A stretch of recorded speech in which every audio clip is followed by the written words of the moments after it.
Christelle Essim est une jeune femme de 35 ans qui rêve depuis sa plus tendre enfance d'être dans les affaires comme son père. Elle se lance très tôt et crée ses premières entreprises quelque temps après la fin de ses études. Aujourd'hui, elle est à la tête d'une holding dont l'une des entreprises, dénommée Floren, s'inscrit dans le domaine de l'agriculture et de la transformation alimentaire. Elle est la créatrice des farines Bassi, une innovation de taille dans le domaine agroalimentaire. Lors d'une formation en transformation alimentaire, j'ai plein d'idées qui me sont venues en tête. En ce moment-là, les gens parlaient beaucoup sur Internet des beignets, les fameux beaux flottants. Donc, je me suis dit, ce sera intéressant d'industrialiser la chose, mais toutefois de garder son côté sain, son côté un peu traditionnel. De là est sorti le beignet Bassi. J'ai mis en place Bassi en 2 semaines. J'ai conçu les paquets, j'ai tout conçu du début jusqu'à la fin. J'ai eu des nuits d'insomnie et en 2 semaines, il y avait la foire du Made in Côte d'Ivoire. Donc j'ai vu la chambre d'agriculture et nous avons exposé à la foire du Made in Côte d'Ivoire. Donc ça s'est fait sur place. Il fallait faire les choses rapidement. Donc j'ai investi de ma poche, j'ai investi autour de 5 millions de francs CFA pour pouvoir commencer avec les emballages, avec les analyses, avec la matière première, avec le personnel, avec les machines qu'il fallait. Donc on a commencé de façon artisanale avec de petites machines, mais l'investissement a été de 5 millions de francs CFA. Bassi a ce petit côté pratique, c'est facile à faire. Avant, il fallait laisser reposer la pâte toute une veille. Aujourd'hui, en 30 minutes, vous avez vos beignets Bassi. On a encore ce côté hygiénique. Quand on fait les productions, Bassi est envoyé dans des laboratoires pour vérifier tout ce qu'il y a à vérifier, pour que les Ivoiriens mangent des choses saines. Je me rappelle, il y a eu des personnes qui ont dit écoute, ces histoires en carton, parce que comme c'est emballé en carton, ces histoires en carton, est-ce qu'il n'y a pas de produits chimiques qu'on peut faire manger chez la tante du quartier? Est-ce que vous n'êtes pas en train d'enlever le pain dans la bouche des dames et tout ça? Donc il y a eu ce côté sceptique. Les gens étaient vraiment sceptiques. Donc il a fallu prouver que vraiment tout est fait de façon ça et qu'on retrouve le même goût, sinon, bon, je ne vais pas dire mieux, mais on retrouve quand même le goût de chez la tante, le même goût se retrouve avec les beignets Bassi. Aujourd'hui, Christelle se rend au supermarché, non pour faire ses emplettes, mais pour prendre de nouvelles commandes avec son distributeur. Habituellement, je commandais un carton ou 2. Maintenant, j'arrive à commander 5 cartons de chaque, 6 cartons des fois. Et la période du Ramadan, même, j'ai dit, il y a 30 cartons. Voilà. Et j'ai remarqué que très souvent, ils viennent avec la photo. Ils disent, ce produit, est-ce que vous avez ce produit? Quand ils disent, mais depuis, je tourne partout, je ne trouve pas, mais au moins ici, il y en a. Donc, c'est ce qui fait que moi, si j'ai fait tout pour ne pas être en rupture. Aujourd'hui, on va prendre une commande encore parce qu'il y en a plus. D'accord, 12 cartons. Ok. Donc, d'accord, ok, ça marche. Pas de problème. Déjà fait. Belle surprise, séance tenante, une cliente est attirée par les produits Bassi. Cette dernière aura l'avantage de se faire expliquer le procédé de préparation par la créatrice du produit elle-même. D'accord, merci beaucoup. Vous avez goûté le 16, merci. Non, je ne peux qu'être heureuse parce que c'est ce que je voulais. Ce que je veux, c'est que les Ivoiriens intègrent le produit dans leurs habitudes, dans leur petit déjeuner, dans leur goûter, le goûter avec leurs enfants, leurs amis et tout. Et je pense que nous sommes sur la bonne voie. Nous encourageons les Ivoiriens à consommer ce qu'on produit, ce que les Ivoiriens produisent, parce qu'en plus, ce sont des produits sains. Voilà, donc il faut que tous les Ivoiriens intègrent nos produits dans leur manière de vivre, dans leur quotidien. Les produits Bassi sont de plus en plus connus et appréciés par les consommateurs. Dans cette famille, on ne peut plus s'en passer. Du père aux enfants, tout le monde adore les galettes made by Bassi.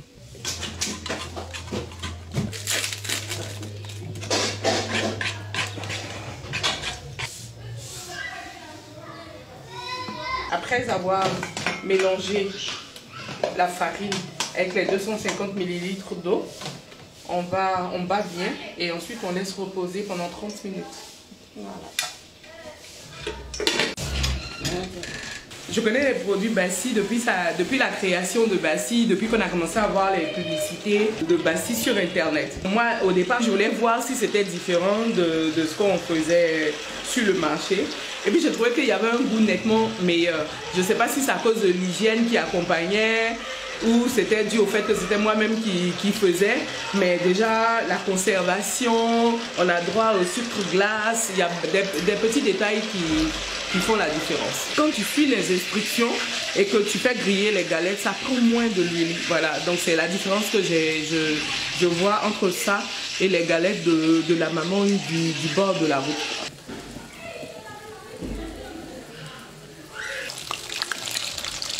Comment vous voyez la scène, s'il te plaît? C'est du sucre glace. Oui, c'est beaucoup plus agréable.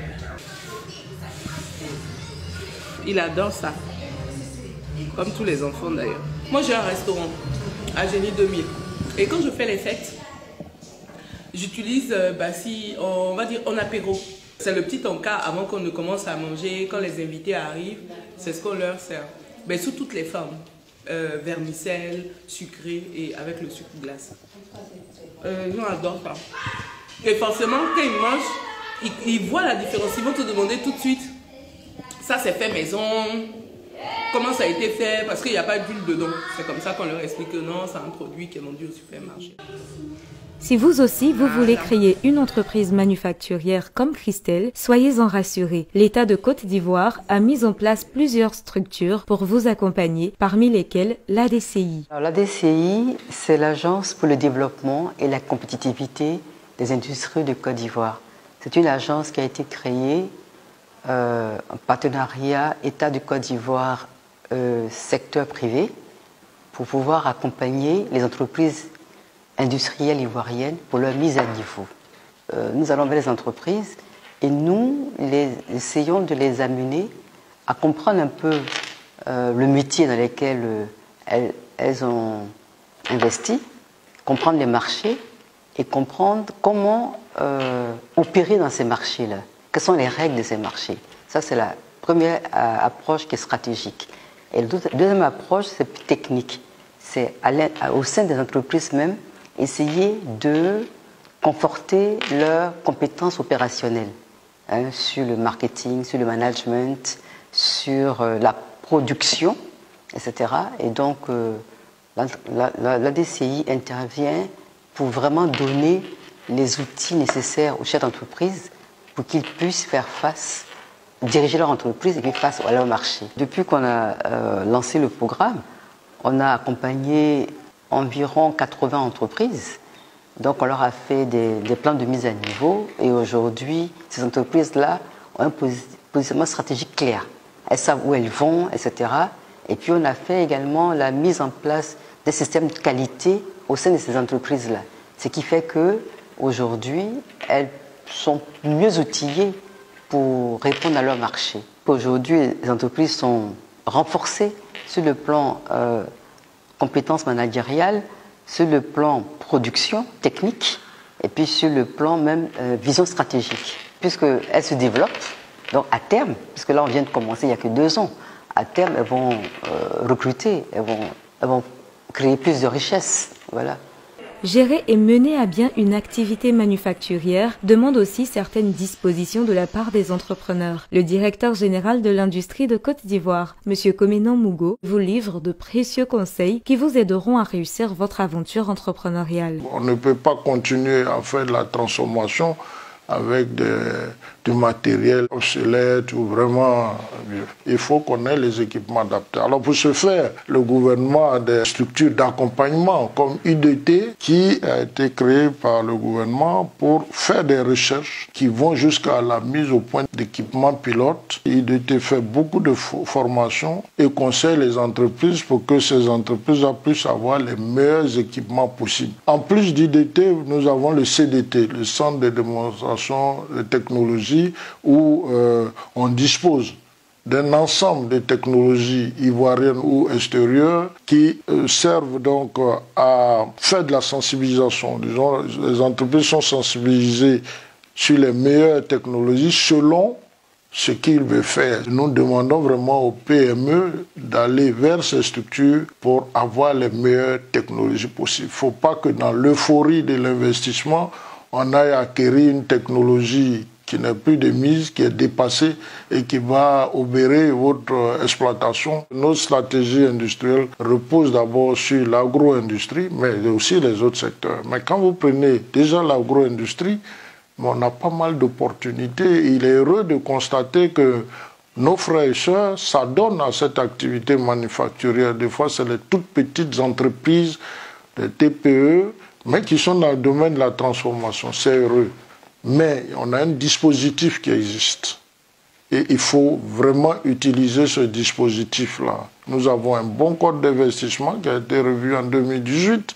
Nous avons des appuis en termes de management de la qualité, parce que vous ne pouvez pas être dans une activité, par exemple, agroalimentaire, et puis faire des produits qui ne respectent pas les normes qui sont du reste obligatoires. Donc il faut que vous veniez vers les structures adaptées, Codénorme, le LANEMA, la direction de la promotion de la qualité et de la normalisation, pour avoir les informations nécessaires pour qu'on puisse vous accompagner. Aujourd'hui, nous travaillons à rendre notre infrastructure de la qualité vraiment performante. Codénorme, vous avez les LANEMA, vous avez le SWAC qu'on vient d'installer en Côte d'Ivoire, tous les laboratoires, les inspections qui sont là, les uns pour accompagner, mais les autres aussi contrôler par les analyses des laboratoires. Et ce que nous demandons, c'est que les opérateurs qui sont dans le secteur, par exemple, agroalimentaire, qu'ils aillent faire les analyses auprès des laboratoires accrédités. Quand on veut mener une activité industrielle, il faut aller en zone industrielle. Il ne faut pas rester dans les quartiers. Il y a des nuisances et ce n'est pas bon. Et puis, je vous ai dit, il y a la technologie qui existe. Donc, nous avons vraiment un ensemble d'outils, d'instruments pour permettre aux PME de prendre réellement leur place. Parce que c'est la manufacture qui permet véritablement d'enclencher le développement. L'agence Côte d'Ivoire PME, avec à sa tête M. Salimou Bamba, est aussi à l'écoute des entrepreneurs et travaille pour que les objectifs du gouvernement ivoirien concernant les PME manufacturières soient atteints au plus tôt. Nous savons que notre pays dispose de nombreuses matières premières. Et dans le cadre du processus de l'émergence, il s'agit de pouvoir être capable de transformer ces matières premières. Mais comment pouvons-nous atteindre cette voie de l'émergence sans l'appui des petites et moyennes industries? Et c'est dans ce cadre, bien sûr, que l'agence Côte d'Ivoire PME, dans le cadre de sa mission de développement économique, de contribution au développement économique de la Côte d'Ivoire, a décidé de dédier un numéro spécial aux PME manufacturières. Vous venez de voir une entreprise du secteur des farines et céréales. Vous venez aussi d'écouter des responsables de l'ADCI et bien sûr le directeur général de l'industrie. L'agence Côte d'Ivoire PME, en tant que partenaire institutionnel de ces acteurs, entend jouer son plein rôle en définissant des outils et bien sûr des programmes d'appui à la compétitivité et à la productivité. Dans les prochains mois, nous travaillerons avec nos partenaires, nous travaillerons aussi avec les entreprises elles-mêmes et le secteur privé en vue de définir des outils adéquats pour soutenir leur croissance. Merci d'avoir suivi PME Insider sur les entreprises manufacturières. Si vous voulez plus d'informations sur ce sujet, n'hésitez pas à contacter ces différentes structures. À très bientôt pour un autre numéro de PME Insider.